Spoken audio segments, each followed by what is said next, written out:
Hey, good morning, it's Chris. Nothing too crazy, just gonna do a quick little unboxing of this here DeWalt random orbital sander for you.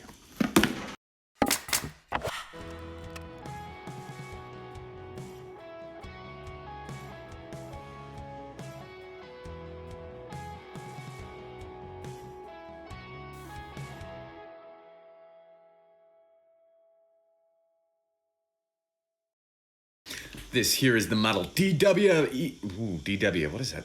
What is that from? Arthur, the show Arthur. Wow, that's old school. DWE6423K for Cosm, which is not the same as awesome. Anyway, let's open this guy up and see what's inside.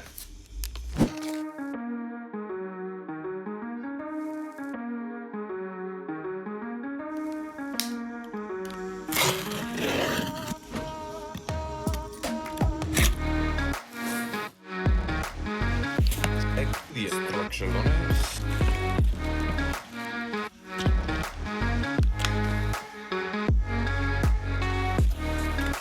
Look at the bridge.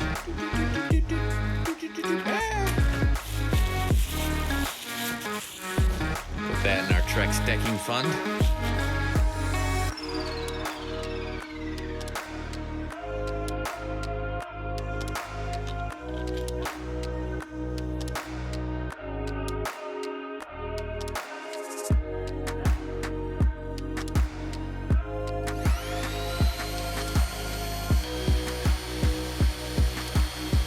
So I bought this for two reasons, one out of necessity and two out of nostalgia. So one necessity, our old sander died. Well, it's not dead yet, but it's pretty close to on its last leg. It was throwing chunks. Breaking down, pretty much dead. Doesn't work super great either. Just an old school, like really old, cheap Craftsman sander. Supposed to be variable speed. But what this thing is really good at is you take it off your material, it spins really fast, then you set it on your material and it like sands for a little bit, and then it just kind of doesn't really vibrate super well, so it just sits there and doesn't really do a whole lot of sanding. So you constantly have to be lifting it off your material, back on, off, and back on, and it's just, it's not, wow. I just thought, you know, most sanders, you're like, there's not much to them. They just turn motion into friction and make stuff smooth, but not really so with this one. That was necessity, and then nostalgia. I bought this one pretty much not the way I buy most tools. I buy most tools, I'll do a little research, figure it out, ask some people who have it.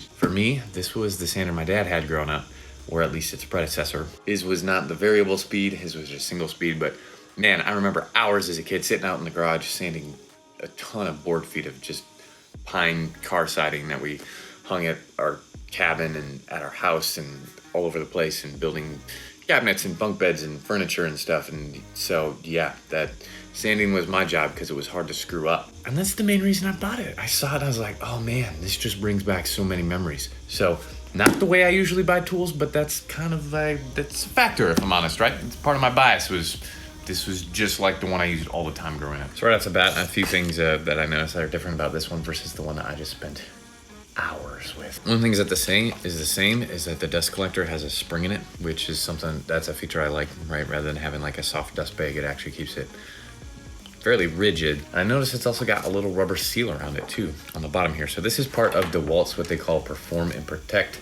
line of tools. They're working to improve PPE or personal protective equipment. So they're integrating that into their tools. Perform and Protect is usually trying to control dust containment or lower vibration. So that's kind of interesting because, well, you know, lung cancer, not particularly fun stuff.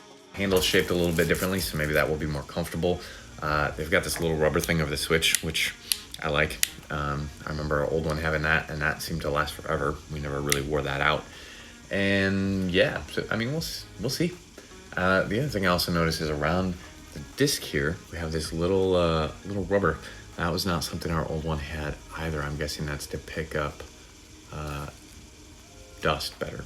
Yeah, overall, a few differences I noticed, but time to get to sanding something and see how it works. The old classic twist tie. One of the things that I like to use for cord management on my corded tools is just a little Velcro strap. Keep things wrapped up. All right, so that's what's in the box here. Well, now it's a bag, but I've got a custom radiator cover I gotta get sanded down. Check out another video I got on how I made this guy. It's a lot of fun, cool project. So anyway, there you go. Stay classy, Sandy Mangoes. It is time for our 1-year review. So we are here, I'm cheating a little bit, it's only 9 months. Enough to make a baby sander. Take a look at this guy, see how it's performed over time, see if there's any insights or opinions I've formed after putting quite a few miles. So I've done a number of projects.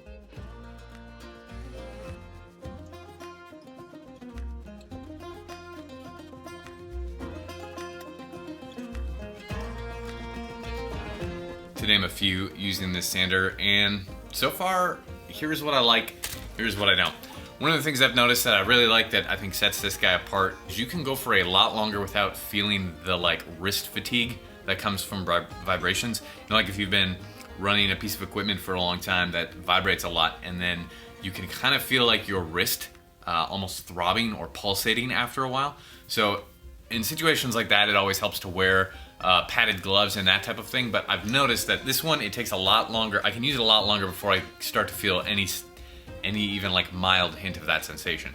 So that's been kind of nice. That's probably the biggest thing I like the most of it. Otherwise, it's like, it's a sander. There's not a lot to it, right? It turns friction into motion and makes wood smooth. Successful at its task at hand. What I don't like, two things. I do not have, of all the hoses and vacuums and shop vacs and stuff I own, I do not have one that easily connects to this. So I did a little research, looked into that. They do make an adapter that you can buy. It's like 20 or 30 bucks just for that adapter that goes here, and it's supposed to fit into a vacuum hose. Not sure what size it does. Typically I'm sanding outside though, so dust collection is kind of, this is fairly sufficient for me. The other thing I'm not a huge fan of, and this really isn't a surprise for someone who's left-handed, is typically you're holding this guy. Oh, I just dusted myself. When I'm holding this in my left hand, you get the fan spinning, right? So you've got this fan in here spinning. Depending on what you're doing, right? If I'm working on a project where I want to get down and look really closely at the material, my face is like right here. I might be like this far away from it, and this, the way the fan spins, it just spits all the dust right in your face, which is great. But that's nothing new. I'm kind of used to that as a left-handed person. I mean, you're just always, whether it's firearms ejecting shells in your face or tools spitting dust and things in your face, that's kind of typical. Being that there's a limited number of us lefties out there, I don't think that that's too big of a deal, but something to consider. Otherwise, it does what it's supposed to. It makes things smooth, and overall has been a pretty good tool. A use case, so how I've used this guy so far. Overall, I would say I'm glad I went with the variable speed model versus the single speed. Now, this variable speed model is a little bit more expensive, but for me, it's been worth it. There's times where it's helpful to either dial it up or dial it down when you're, depending on what type of wood and where I'm sanding on a project. So that's been a helpful feature. Gives you a little bit more control. I've enjoyed having that in this one. One of the shifts that I'm trying to make is going from all hoses and cords to battery, electric, no cords, no hoses. So would I have bought the battery operated version of this? I would say, as far as just like a use case or a use study, I think I would stick with the corded model. And the reason for that is doing a lot of sanding. If you're doing a lot of production work, then you're not swapping out batteries. You can just stay plugged in and you can just sand all day. I tend not to do that, so I don't do that as much as I thought I would. But the other thing is, I also don't leave this shop. This tool has never really left the shop, with the exception of like borrowing it to friends. I have not really brought this to a job site or somewhere that was difficult to have access to power, so that's not been a big deal. And usually when I'm sanding, I'm staying in one place and the material is what's moving to me. And I don't know if that's true in every case, but that tends to be how I sand, versus when you're using something like a framing nail or something, you are moving everywhere, and so the likelihood that you're gonna get caught up on your hose or have to like worry about cord management is a lot higher with a tool like this. And how I use it, that's not necessarily the case. So I'm also have no idea. I haven't tested a battery one. It'd be interesting to see what the level of power, durability is, how much you can sand on a charge. And that's pretty much what I've got on this guy. Works decently well for what it's designed for. And with that, I would insert a funny pun here about sanding, but I don't know any sanding puns. So if you got a good sanding pun, throw that in the comments, because that would be that will give me a good laugh. And with that, Hashtag Sawdust Sunday. Get out there and make some airborne wood particles while you're building something cool.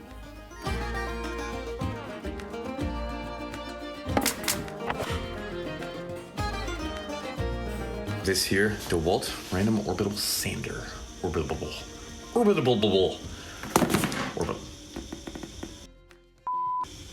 More sand than the shores of South Carolina.